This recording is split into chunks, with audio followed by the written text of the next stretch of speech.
Bonjour, bienvenue dans la correction de l'examen de vibration de 2023-2024 et on enchaîne avec l'exercice 2 et on commence par l'énoncé.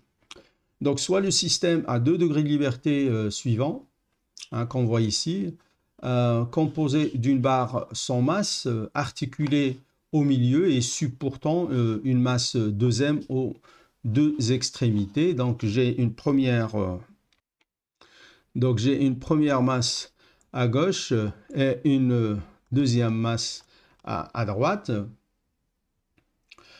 À l'extrémité gauche, nous avons un ressort de raideur K et à droite, nous avons un raideur de raideur K en série avec une masse M et en série avec un autre ressort de même raideur K. On note aussi oméga 0 au carré égale K sur M qui a bien sûr la dimension d'une pulsation au carré.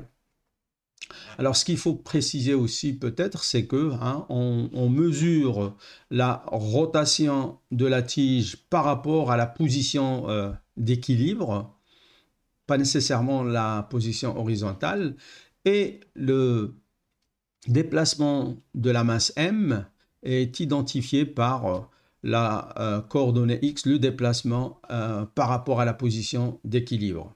Donc, première question, trouver les expressions de l'énergie potentielle et cinétique du système. Donc, ici, on va commencer par l'énergie potentielle. Donc, j'ai 3 ressorts. Donc, je vais avoir 3 expressions de l'énergie potentielle.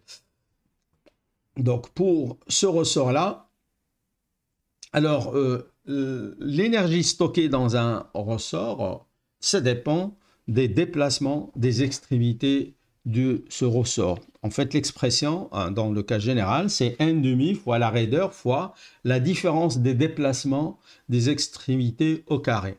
Alors, cette extrémité-là, elle est fixe et cette extrémité se déplace de L fois θ. Par conséquence, l'énergie qui est stockée dans ce ressort, c'est n' fois K fois Lθ au carré. Ce ressort-là, il a une extrémité qui se déplace de Lθ et l'autre extrémité se déplace de X. Par conséquence, l'énergie qui est stockée dans ce ressort-là, c'est n' fois K fois Lθ moins X au carré. Et le troisième ressort, j'ai une extrémité qui est fixe et l'autre extrémité se déplace de X. Par conséquence, j'ai l'expression de l'énergie potentielle qui est n' fois K fois X au carré. Maintenant, pour l'énergie potentielle, plutôt cinétique, j'ai 3 masses. Donc, voilà une masse, une deuxième masse et une troisième masse. Donc, il suffit d'exprimer l'énergie cinétique pour chacune des masses. On sait que l'énergie cinétique d'une masse quelconque, c'est n' fois cette masse fois la vitesse au carré. Donc, pour la première masse, j'ai n' fois 2m, ce qui donne m, fois la vitesse de déplacement de la masse. Or, la position, en fait, de 2m, donc de cette masse, c'est le déplacement plutôt effectué, c'est L fois θ. Par conséquence, la vitesse de déplacement, c'est Lθ point. Et par conséquence, l'énergie cinétique devient m fois Lθ point au carré. Idem pour la deuxième masse, puisque le déplacement il est le même, c'est L fois θ, bien que le sens soit différent. Donc là, par exemple, comme c'est dessiné sur la figure, la première masse descend alors que la deuxième masse est en train de monter. Mais on a exactement la même valeur Lθ et par conséquence, la vitesse sera la même Lθ point. Et donc, l'énergie cinétique s'écrit aussi m Lθ point au carré. Et pour cette masse, j'ai le déplacement qui est x, donc la vitesse de déplacement, c'est la dérivée x point. Et par conséquence, l'énergie cinétique, c'est n' fois m x point au carré. Alors, ce que j'aurais pu faire, c'est considérer en fait la tige plus la masse comme un système et dire que l'énergie cinétique, c'est n' fois j fois θ point au carré.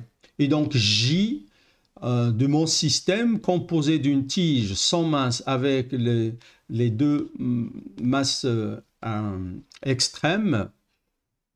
Donc je le calcule et j'utilise cette formule. Et bien sûr, on va obtenir exactement la même chose. Question 2. On rappelle les équations de Lagrange. Il faut d'abord choisir un certain nombre de coordonnées généralisées qui dépendent du nombre de degrés de liberté de mon système. Ici, nous avons un système à 2 degrés de liberté. Par conséquent, il faut choisir deux coordonnées généralisées indépendantes. Et là, on peut avoir plusieurs choix. En fait, sur la figure, nous avons déjà fait le choix de la rotation de la tige et le déplacement de la masse M. En tout cas, donc lorsque j'ai un certain nombre de coordonnées généralisées QI, les équations de Lagrange s'écrivent dérivée totale par rapport au temps de la dérivée partielle de l'énergie cinétique par rapport au Q point I, moins la dérivée partielle de l'énergie cinétique par rapport au QI, plus la dérivée partielle de l'énergie potentielle par rapport au QI, égale une force généralisée, au cas où j'ai des forces qui ne dérivent pas d'une potentielle. Et donc, par exemple, dans le cas où nous avons des amortisseurs, etc.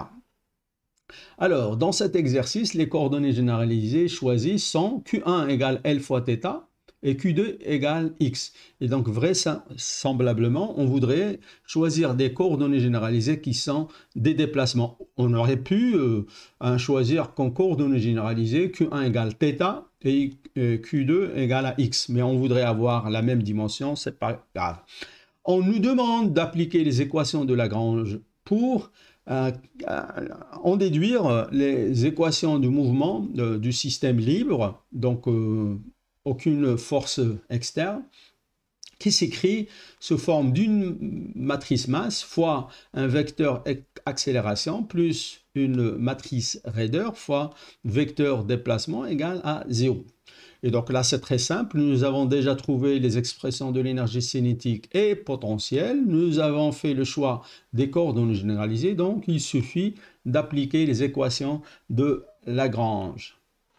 Donc, pour la première coordonnée généralisée, Q1 égale L fois θ.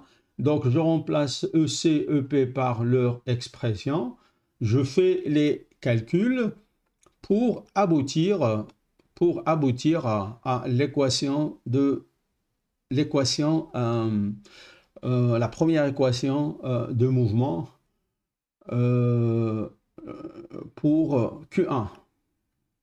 Puis, je fais de même pour la deuxième coordonnée généralisée, Q2 égale à X. Donc, là aussi, j'applique les équations de Lagrange pour Q2 égale à X. Et je fais le calcul, je remplace EC, EP par leurs expressions. Et donc, j'aboutis à l'équation de mouvement.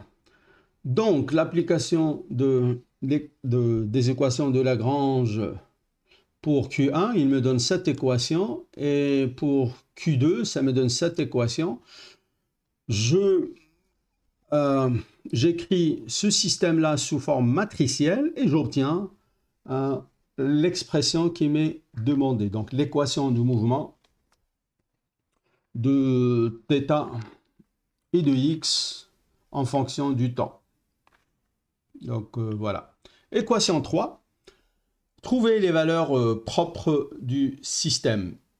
Donc, nous avons trouvé les matrices M et K, et donc c'est facile de trouver les valeurs propres du système et par conséquent les pulsations propres. Donc, pour trouver les valeurs propres, il suffit de résoudre le système déterminant de K moins lambda M égale à 0, ce qui donne déterminant de la matrice 2K moins lambda fois 4M moins K 2K moins lambda M égale à 0. Et donc, il suffit donc de développer le déterminant pour trouver l'équation caractéristique en lambda et qu'on peut résoudre pour trouver les valeurs propres. Donc voilà le développement du déterminant pour aboutir enfin à une équation de second degré en lambda. Donc je calcule le delta prime 13k carré m carré, ce qui me donne la première valeur propre, lambda 1 égale à moins b moins racine carrée de delta sur 2a. Et donc qui donne 5 moins racine de 13 sur 4 fois oméga 0 au carré. Et donc, si je veux avoir une valeur numérique, c'est lambda 1 égale à 0,3486 oméga 0 au carré. Ou bien, la première pulsation propre, c'est la racine carrée de lambda 1, et donc qui est égale à racine carrée de 5 moins racine carrée de 13 sur 4 oméga 0, ou bien 0,5904 oméga 0. La deuxième valeur propre, c'est moins b plus racine carrée de delta sur 2a. Et donc, tout calcul fait, on trouve la deuxième valeur propre, c'est 5 plus racine carrée de 13 sur 4 oméga 0 carré, ou bien 2,1514 oméga 0 carré, ce qui donne la deuxième valeur propre, plutôt pulsation propre, égale à racine carrée de 5 plus racine carrée de 13 sur 4 oméga 0, ou bien 1,4668 oméga 0. Donc voilà pour les valeurs propres et les pulsations propres. Donc il est tout à fait normal, après avoir calculé les valeurs propres, de demander les vecteurs propres pour nous montrer comment le système vibre dans un mode en particulier.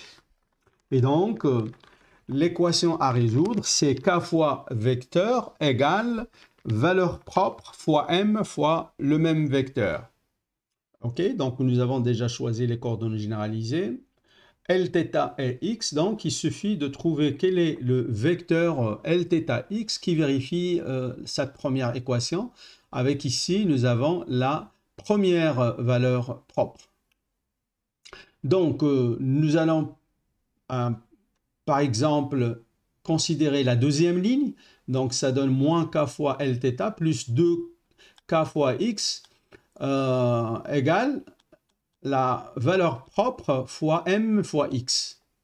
Ok, donc on fait passer tous les termes en x de même côté et on simplifie. Et donc, on trouve 3 plus racine carrée de 13 sur 4 fois x égale à L fois θ. Alors, comme les valeurs propres, ils sont déterminées à une constante près, donc si on choisit x égale à 1, ça me donne Lθ égale 3 plus racine carrée de 13 sur 4. Et par conséquent, le premier vecteur propre, c'est 3 plus racine carrée de 13 sur 4.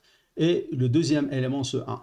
Donc, si je calcule cette expression-là, ça me donne 1,6514, 1.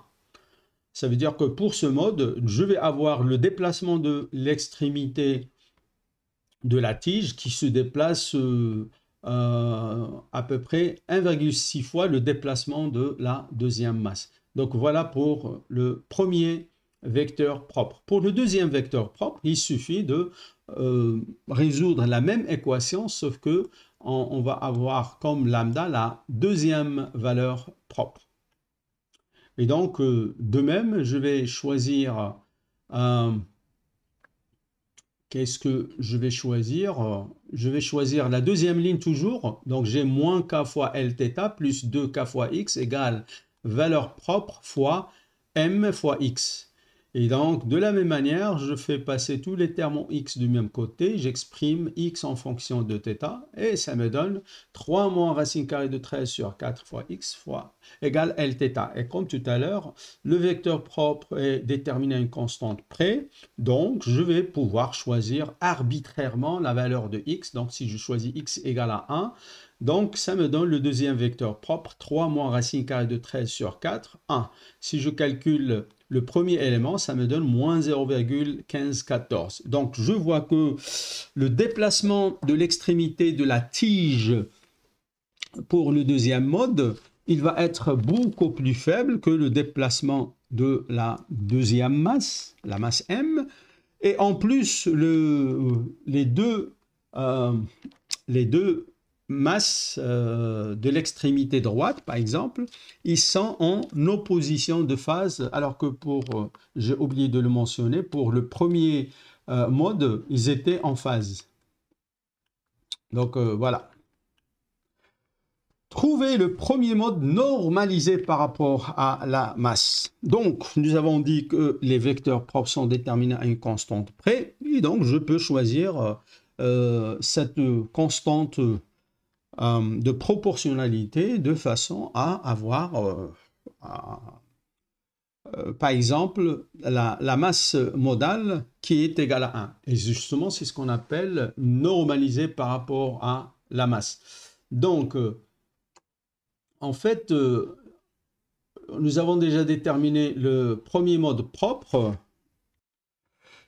3 plus racine carrée de 13 sur 4, 1. Et donc, on va considérer un autre vecteur propre qui est alpha fois le vecteur que nous avons déterminé. Alors, ce vecteur-là est aussi un vecteur propre. Il vérifie l'équation k fois ce vecteur égale à lambda 1 fois m fois ce vecteur.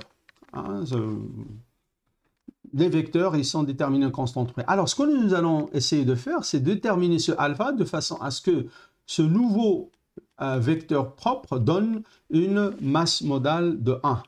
Alors, c'est quoi la masse modale?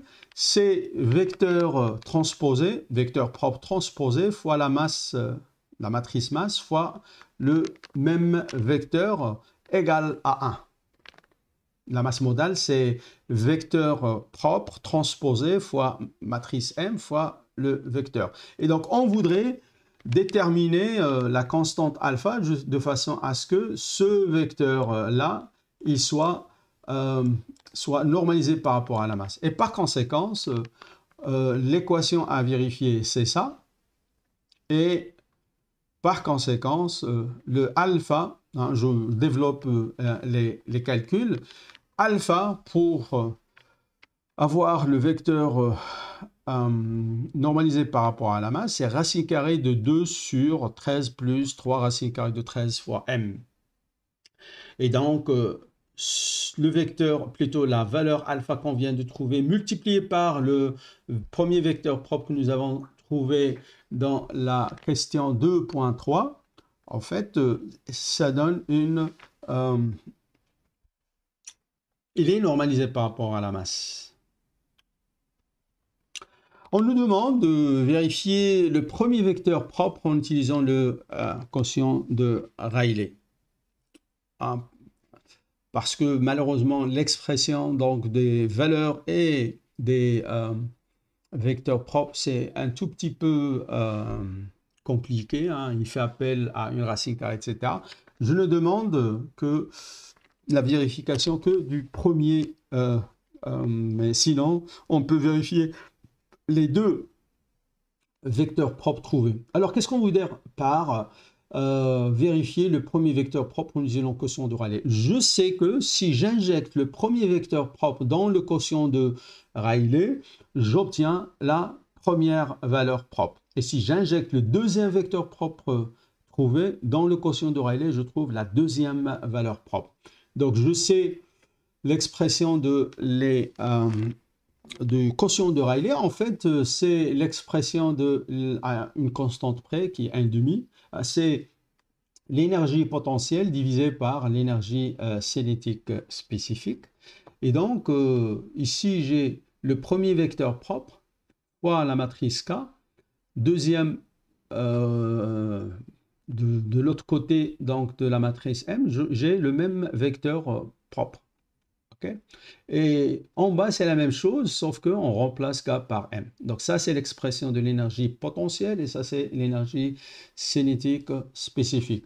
Donc, en principe, si on n'a pas commis d'erreur, en fait, il faut trouver que ce quotient-là coïncide avec la première valeur propre. Et donc, si on développe le calcul, c'est assez lent. Donc, à la fin, on va trouver effectivement que ce quotient-là coïncide avec ce que nous avons trouvé comme première valeur propre.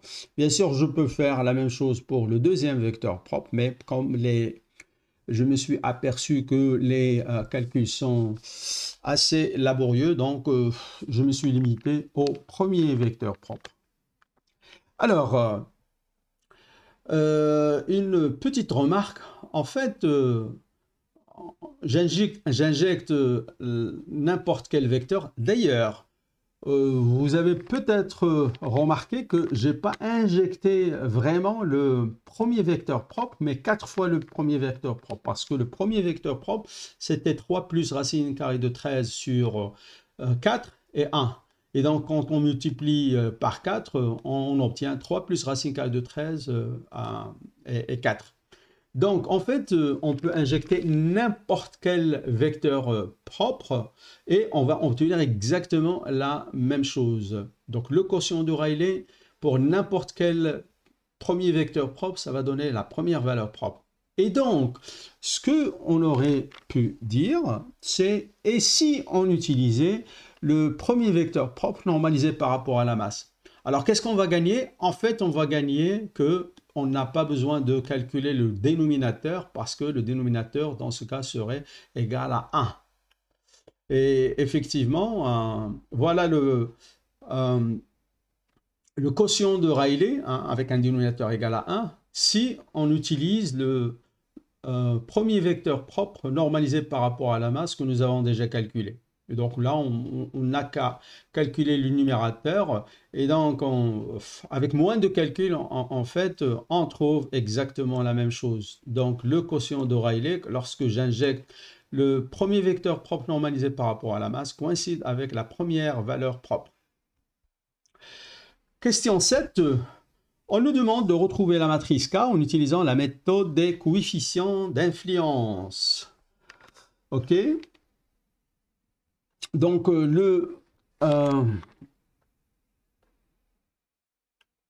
donc ce qu'on va faire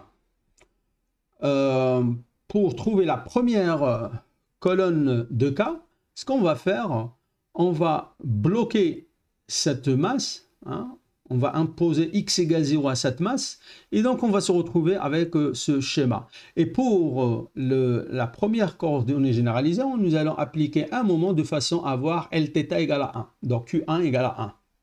Et donc, quelle est la situation? Donc, j'applique un moment de façon à avoir Lθ égale à 1 sur une tige qui est symétrique avec deux ressorts K des deux côtés. Et par conséquent, le moment, en fait, donc ici, je vais avoir un déplacement Lθ, Lθ égale à 1, Lθ, et par conséquent, la force de rappel du ressort, c'est K fois Lθ. Et de même, de ce côté-là, je vais avoir le déplacement qui est Lθ, et la force de rappel du ressort, c'est K fois Lθ. Et par conséquent, le moment appliqué, il doit être équilibré par les forces de rappel de deux ressorts. Je dois avoir le moment de façon à avoir Lθ égale à 1 égale à 2 fois K fois Lθ. Or, Lθ égale à 1, donc c'est 2K. OK? Donc, voilà. Donc, le premier élément, on vient de le trouver, c'est 2K.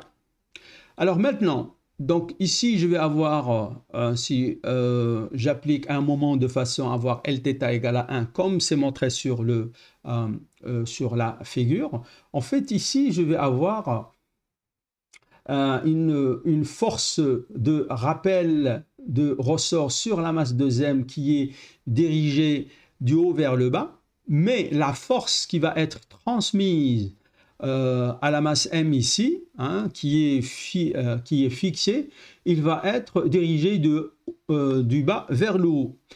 Et en plus, j'ai ici un ressort de raideur K, et donc la force, c'est K fois L fois θ, mais dans le sens opposé.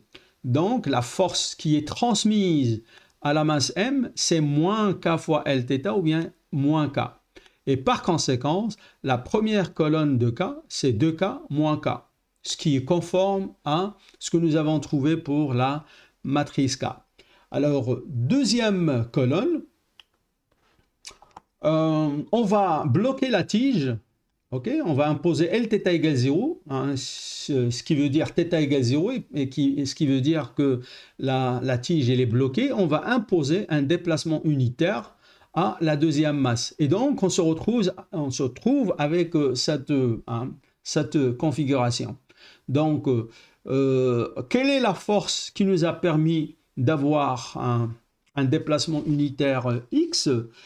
Ici, je vois que la masse M, elle est maintenue par deux ressorts qui sont en parallèle. Et par conséquent, leur raideur, ils se combinent. Et donc, c'est comme si j'ai un seul ressort de raideur 2K. Et donc, quelle est la force pour avoir X égale à 1? C'est la force égale à K équivalent fois X, X égale à 1, K équivalent égale 2K. Donc, cette force, c'est 2K. OK? Donc, ça, c'est le deuxième élément de la deuxième main, puisque je calcule la force qui est appliquée à la deuxième coordonnée généralisée. OK? Alors, si le déplacement est vers le bas, donc les ressorts ils sont en train d'exercer une force qui s'oppose à ce mouvement, et donc il est dirigé du bas vers le haut. Maintenant, sur la tige, qu'est-ce qu'on ressent comme un ressort? En fait, on va avoir une force qui est transmise à la tige dans le sens opposé. Donc les deux ressorts, ils poussent vers le bas, okay? Mais le fait de déplacer la masse M fait que la force qui va être transmise à la tige, il va être dirigé du haut vers le bas. Et par conséquent, il va être opposé à la force qu'on a calculée. Et c'est quoi cette force? Ici, j'ai un ressort de raideur K, le déplace son extrémité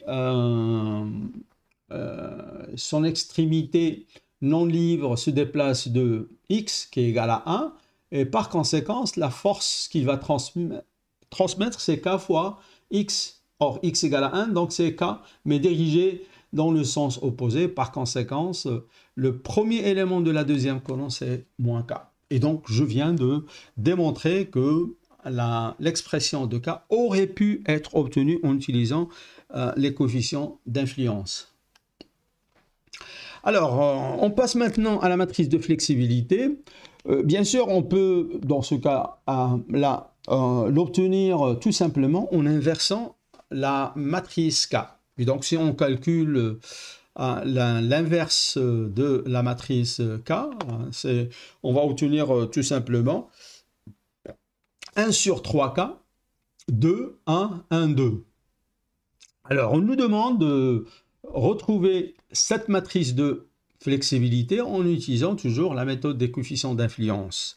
Alors, la différence entre appliquer la méthode des coefficients d'influence pour trouver la matrice des raideurs ou de flexibilité, c'est tout simplement qu'est-ce qu'on applique comme qu'est-ce qu'on impose comme condition. Pour trouver la matrice K, on impose un déplacement unitaire à une seule des coordonnées généralisées et unitaire à une des conditions généralisées et 0 au reste.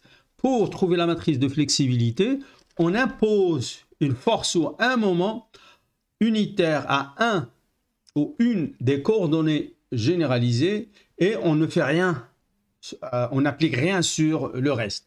Ce qui veut dire que le moment et la force appliquée sur les autres coordonnées généralisées sont nulles. Mais en général, il est beaucoup plus facile de trouver la matrice des raideurs en utilisant les coefficients d'influence que la matrice de flexibilité. Alors, voyons voir ce qu'on va obtenir.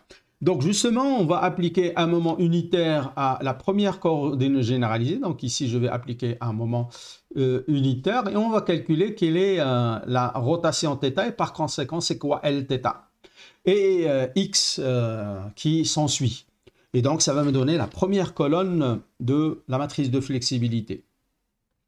Alors, qu'est-ce qu'on remarque? Donc, si j'applique ici un moment unitaire, j'ai à gauche un ressort de Raider K et à droite, hein, sur l'extrémité droite de la tige, je trouve qu'il y a deux ressorts qui sont en série. Okay, à partir ici du bâti, donc je trouve le premier ressort, deuxième ressort en série, puis l'extrémité droite de la tige. Et par conséquent, c'est comme si j'ai à gauche un ressort de Raider K et à droite un ressort de Raider K sur 2, hein, puisque les deux ressorts ils sont en série. Et par conséquent, pour avoir l'équilibre, le moment unitaire que j'ai appliqué, il doit être égal, il doit être équilibré par la force de rappel du ressort gauche, qui est égale à K fois Lθ, et puis la force de rappel des deux ressorts en série qui ont une raideur équivalente de K sur 2, et donc K2 Lθ, ce qui donne 3 demi K fois Lθ. Donc, le moment il est unitaire, ça donne Lθ égale à 2 sur 3K. Et donc, voilà le premier élément de la première colonne de la matrice de flexibilité. Ce qu'il faut faire maintenant, c'est calculer le déplacement, hein, de la masse M. Alors, la force à l'extrémité droite de la tige, c'est la raideur équivalente que nous avons calculée de ressort en série, K sur 2 fois Lθ. Alors, cette force-là, en fait, il traverse tout ce système-là. D'accord? Et donc, il va traverser le premier ressort, la masse, deuxième ressort, jusque là où il sera équilibré par une réaction au sol. Et donc, c'est cette même force qui va être appliquée à ce système-là. Et par conséquent, le déplacement de la masse, il va être tel que F égale K fois X. Hein, j'ai un ressort de Raider Kx. Et donc X, le déplacement de la masse, c'est égal à F sur K. Or F, nous avons calculé, c'est K sur 2 fois Lθ. Et donc on simplifie par K, ce qui donne, et Lθ, nous l'avons déjà calculé, c'est 2 sur 3K. Ce qui donne 1 sur 3K. Et donc, la première, ça c'est le deuxième élément de la première colonne. La première colonne, elle est bien donnée par 1 sur 3K, 2 sur 1. Pour trouver la deuxième colonne, on va procéder autrement. Donc, on va appliquer une force unitaire à la masse M et rien sur la tige. Alors, c'est plus difficile de trouver comment le système va réagir en raisonnant sur ce qui se trouve en haut de la masse M et en bas, etc. etc. Est-ce que ce sont des ressorts en série, parallèles, etc. Donc, on va procéder autrement. Alors, ce qu'on va faire, on va dire, OK, on va résoudre le problème en statique et sans inverser la matrice K, sinon on aurait pu carrément obtenir la matrice de flexion rien qu'en inversant la matrice K. Donc on va essayer de résoudre en statique le problème de la détermination de la rotation de la tige et du déplacement de la masse en appliquant les conditions qu'on vient de voir, rien sur la tige et une force unitaire sur la masse. Et je précise sans inverser la matrice K. Alors, voyons voir. Donc, si je prends la première ligne, donc je vais avoir 2K fois Lθ moins K fois X égale 0. OK? Ça veut dire que X, il doit être égal 2 fois Lθ. Et puis, si je considère la deuxième ligne, moins K fois Lθ plus 2K fois X égale à 1, et j'ai déjà une relation entre X et Lθ. D'accord? Ce qui donne Lθ égale à 1 sur 3K. OK? Si Lθ égale à 1 sur 3K, ça veut dire X il doit être égal à 2 sur 3K. Et par conséquent, on trouve la deuxième colonne de la matrice de flexibilité. Et donc, voilà, nous avons obtenu la matrice de flexibilité. Question 9. appliquer la méthode de Dinkerley pour trouver la pulsation fondamentale du système. Et donc, on rappelle la méthode de Dinkerley. Donc, 1 sur la fondamentale, la pulsation fondamentale donnée par Dinkerley au carré, c'est égal à la première masse fois, c'est-à-dire le premier élément sur la diagonale de la matrice M, fois l'élément de flexibilité A11, plus la deuxième masse pour un système à 2 degrés, bien sûr, la deuxième élément masse sur la diagonale, fois le deuxième élément sur la diagonale de la matrice de flexibilité A22. Donc, nous avons M1 plutôt, c'est égal à 4M, M2 c'est égal à M, nous avons A11, A22 qui sont déjà calculés, et donc il suffit d'appliquer la formule de Dinkerley. Donc voilà, la matrice de flexibilité c'est 1 sur 3K, etc. Donc A11 c'est 2 sur 3K, A22 c'est 2 sur 3K, M1 égale 4M, M2 égale à M, et donc il suffit d'appliquer cette équation de Dinkerley et qui donne que 1 sur pulsation 1 au carré, c'est égal à 10 sur 3 M sur K. Et par conséquence, oméga de D1, c'est oméga de D1 au carré, c'est l'inverse de ça. Donc, c'est 3K sur 10 M, ou bien 0,3 oméga 0 au carré, ou bien la première pulsation propre donnée par Dinkerley, c'est égal à racine carrée de 0,3 oméga 0, ou bien 0,548 oméga 0. Quelle est l'erreur commise par rapport à la pulsation que nous avons déjà calculée, qui est de 0,59, c'est moins 7%. Et donc, si on a la matrice K et la matrice M, on peut inverser ou bien trouver, comme nous l'avons fait, la matrice de flexibilité, considérer uniquement les éléments de la diagonale, et là, on n'est pas loin. Donc, sans devoir calculer les valeurs et les vecteurs propres, on n'est pas loin de la matrice, plutôt de la fondamentale. L'erreur n'est que de 7%. Dernier exercice, un petit test montre que quand le système vibre au premier mode propre, nous avons Lθ égale 1,5x. Alors, c'est quoi ce test? En fait, on excite le système à la première pulsation propre et on observe que le déplacement, par exemple, de l'extrémité droite de la tige, il a un déplacement qui est 1,5 le déplacement de la masse. Et on conclut que probablement, donc le vecteur propre, premier vecteur propre, il peut être représenté par ce vecteur 1,51. Alors, on nous demande de trouver la première pulsation propre approchée en utilisant le quotient de Rayleigh. Donc, qu'est-ce qu'on va faire? Il suffit d'injecter ce vecteur-là, dans le quotient de Rayleigh. Et si le vecteur injecté n'est pas très loin, hein, j'évite très parce qu'en fait, il suffit qu'il soit